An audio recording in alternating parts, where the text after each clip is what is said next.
Hello, আমি প্রিয়া। আমি চলে এসেছি নতুন একটা ব্লগ নিয়ে। শুধু নতুন কিন্তু নয়, এটা কিন্তু আমার প্রথম ব্লগ। আজকে থেকে আমি আমার ব্লগ শুরু করছি। তো ব্লগ শুরু করছি রান্নাঘর থেকে। যেহেতু প্রত্যেক দিনই রান্নাঘরেই আমার বেশিরভাগ সময়টা কেটে যায়, তাই রান্নাঘর থেকে আজকে নয় ব্লগটা শুরু করছি। তো দেখো, রান্নাঘরে চলে এসেছি আমি মাছ রান্না করতে।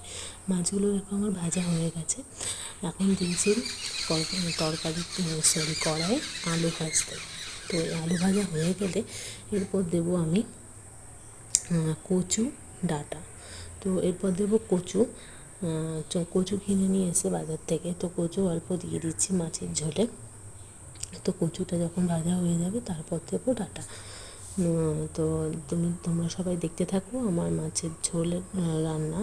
আর কি, এটা রেসিপি ঠিকভাবে বলবো না, কারণ এটা তো প্রতিদিনই সবার বাড়িতেই রান্না হয়। এটা নতুন করে কি আমি রেসিপি দেবো বলো? তো তোমরা দেখো, তোমরা দেখতে থাকো আমার মাছের ঝোল রান্না।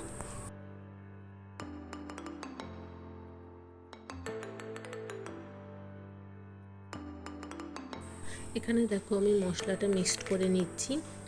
এটা কিন্তু দোকানে কেনা মশলা নয়, এটা আমার হাতে বাটা।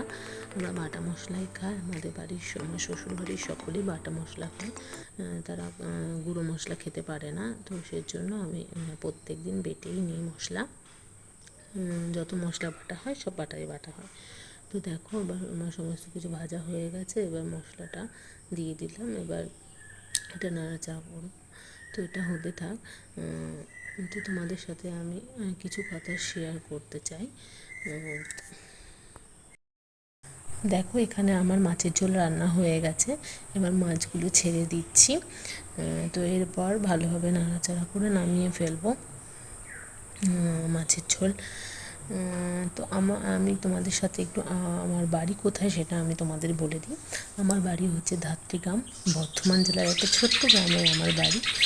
তো অনেক দিন ধরেই ভাবছি আমি ব্লগ শুরু করব, কিন্তু করব বলে কিন্তু আর করাই হচ্ছে না। তো আজকে আমি ভাবলাম তোমাদের সাথে একটা ছোট্ট করে প্রত্যেক দিন না হয় ব্লগ আমি শুরু দিই। আর আমিও চাই তোমরা আমার ব্লগ দেখো, আমাকে ভালোবাসা দাও।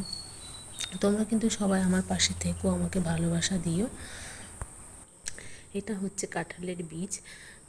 এখানে রোদে আমি শুকোতে দিয়েছি, যদিও রোদ ওঠেনি কদিন ধরে, ভালোভাবে রোদ উঠছে না, নাহলে এগুলো পচে যাচ্ছে, তার জন্য এগুলো দিয়েছি রোদে।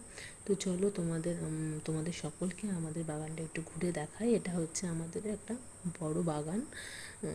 তো এখানে আমরা নানা ধরনের গাছ বুনেছি। তো যতটা পেরেছি ততটা বুনেছি। চারপাশে কিন্তু অনেক মানে ঘাস গাছপালা হয়ে গেছে, আগাছা যাকে বলে আর কি। তো পরিষ্কার করা হয় মাঝে মাঝে, কিন্তু ওই বৃষ্টি হচ্ছে তো, বর্ষার দিন, তো ওগুলো আবার বেড়ে উঠছে। তো দেখো, এখানে আমরা অনেক ধরনের গাছই বুনেছি। এখানে ফুল গাছ, যেটা আমাদের প্রতিদিনই লাগে, ফুল গাছ। তো কোথায় বা কার বাড়িতে ফুল আনতে যাব, তো যেটুকু ফুল হয় সেজন্য ফুল গাছটা বোনা হয়েছে আর কি। তো এখানে লঙ্কা গাছ আছে, এখন যদিও লঙ্কা ধরে না, সব শেষ। এখন দেখো এখানে এসেছি পেঁপে গাছে। দেখো পেঁপে গাছে ছোটো ছোটো কটা পেঁপে ধরেছে, কবে যে বড় হবে তবে খেতে পারবো। জানো, আমাদের একটা বড় পেঁপে গাছ ছিল একদম রান্নাঘরের চালের গাবে, কিন্তু সেটা না ঝড়ে পড়ে গিয়ে একদম মানে ভেঙে গেছে। তো অনেক পেঁপে ধরেছিল অজস্র, আর এই গাছের পেঁপে না অনেক বড় বড় হতো। একটা পারলে আমরা 3 দিন ধরে খেতাম।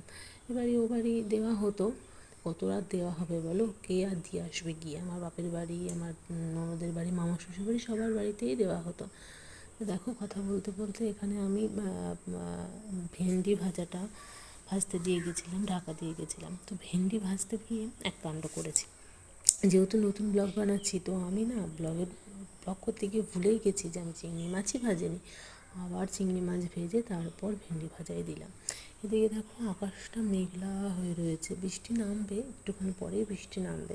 তো কালো হয়ে গেছে একদম আকাশটা। এটা হচ্ছে আমাদের বাড়ি। দেখো কত গাছপালা, আমাদের বাড়ির আশেপাশে অনেক গাছপালা আছে। আর আমাদের বাড়ি থেকে একটু এগিয়ে গেলে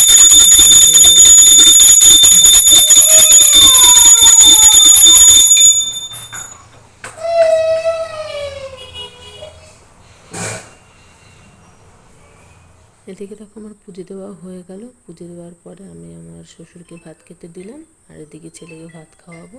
তো আজকের মতো আমার ব্লগ এইটুকুই। আবার পরের দিন একটা ছোট্ট ব্লগ নিয়ে আসবো। তোমরা সবাই ভালো থেকো। Tata, bye bye.